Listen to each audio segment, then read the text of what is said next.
मुंबई महापालिकेत सलग तिसऱ्या वर्षी टॅब घोटाळा झाल्याचं बोललं जात आहे। खरं तर टॅब योजना ही सत्ताधारी शिवसेनेची महत्त्वपूर्ण योजना होती। मात्र सलग 3 वर्ष हा टॅब विद्यार्थ्यांच्या अभ्यासासाठी कमी आणि पैसे खाणाऱ्यांसाठी जास्त उपयोगी ठरला। या घोटाळ्याकडे शिवसेना ही जाणीवपूर्वक दुर्लक्ष करत असल्याचा आरोप केला जातोय। आतापर्यंत टॅब विकत घेतले गेले आहेत, त्यामध्ये पर टॅब 1300 रुपये हा खर्च लावण्यात आला आहे। पण ॲक्च्युअल जो कॉन्ट्रॅक्टरनी फक्त एक ॲप बनवली आणि त्या ॲपला फक्त एकदाच खर्च करायचा आहे। म्हणजे BMCनी सरळ ती ॲपच विकत घेतली असती तर ती 4-5 लाखाच्या घरात पडली असती।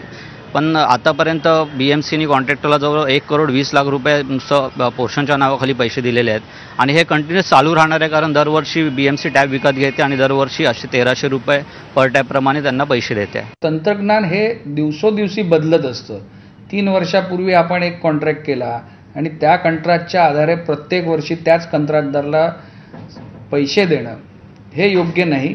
तंत्रज्ञान बदललं, जग बदललं, अशामुळे हे जर पैसे वाचत असतील तर त्याची सहनिशा करावी आणि वाचलेले पैसे हे दुसऱ्या कामात, चांगल्या उपक्रमात विद्यार्थ्यांसाठीच वापरावे, परंतु अशा पद्धतीने नाहक 1300 रुपये द्यावे हे आम्हाला मान्य नाही। हा संपूर्ण प्रकार, हा घोटाळा नेमका आहे काय, आपण एक नजर टाकूया ग्राफिक्सच्या मदतीनं।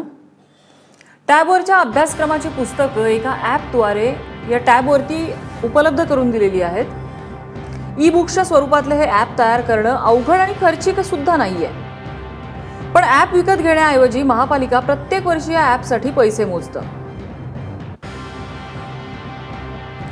विद्यार्थ्यांमागे पालिका टेक्नो इलेक्ट्रॉनिक्स नावाच्या या कंपनीला 1300 रुपये देते। ॲप तयार करण्याचा खर्च एकदा येऊनही दरवर्षी या कंपनीला पैसे दिले जात आहेत।